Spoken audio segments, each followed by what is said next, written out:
இலங்கை நாடாளுமன்ற தேர்தல் குறித்து அந்நாட்டில் உள்ள பல்வேறு கட்சிகளின் தலைவர்கள் கூறியவற்றை இப்பொழுது பார்க்கலாம்.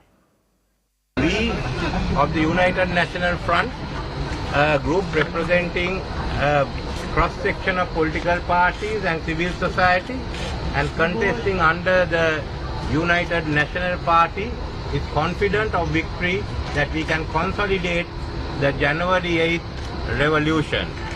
In this context, I must thank our President, Maithripala Sirisena, for having established good governance.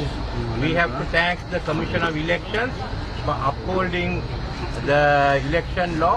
We are confident that all arrangements in regard to polling and counting will be properly implemented and that the democratic wish of the people will be reflected in their verdict. We look forward to a good result. தேர்தல் முடியும் வரைக்கும் நான் சில விஷயங்களை ஒண்ணுமே பேசுறதா உத்தேசம் இல்லை. ஆகவே உங்களுடைய கேள்விகளுக்கு பதில் சொல்ல முடியாத நிலையில இருக்கிறேன். எதுவுமே இப்ப இல்ல. நான் இப்போ ஒரு ஊமை.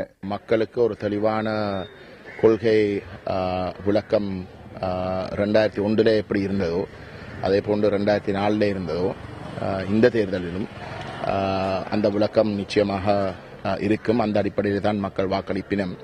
2010 ஒரு வித்தியாசமான நிலைமை. தமிழ் மக்களை பொறுத்த வகையில் கடந்த 60 வருடங்களாக ஏமாற்றி வந்த தமிழ் தலைமைகளை மாற்ற வேண்டும். தென்னிலங்கையில் மாத்திரம் மாற்றம் ஏற்பட்டால் போதாது, தமிழ் தலைமைகளிலும் மாற்றம் ஏற்பட்டால் தான் மக்களுக்கு விமோசனம் உண்டு மக்கள் சிந்திக்க தள்ளப்பட்டிருக்கின்றார்கள். எந்த விதமான பிரச்சனை வன்செயல் ஒன்றும் இல்லாத ஒரு தேர்தலாக நாங்கள் இதை காண்கிறோம். இதுதான் மைத்ரிபால சிறிசேன ரணில் விக்ரமசிங்க கம்பினேஷன். இதுதான் நாங்க எதிர்பார்த்த ஒரு சேஞ்ச். இந்த மாற்றத்தை கொண்டு வந்தோம். நாங்க இந்த நாட்டில் இந்த மாற்றம் தான் மக்களுக்கு தேவைப்படுச்சு. மக்களுக்கு தேவையான இந்த மாற்றத்தை நாங்கள் கொண்டு கொடுத்துட்டோம்.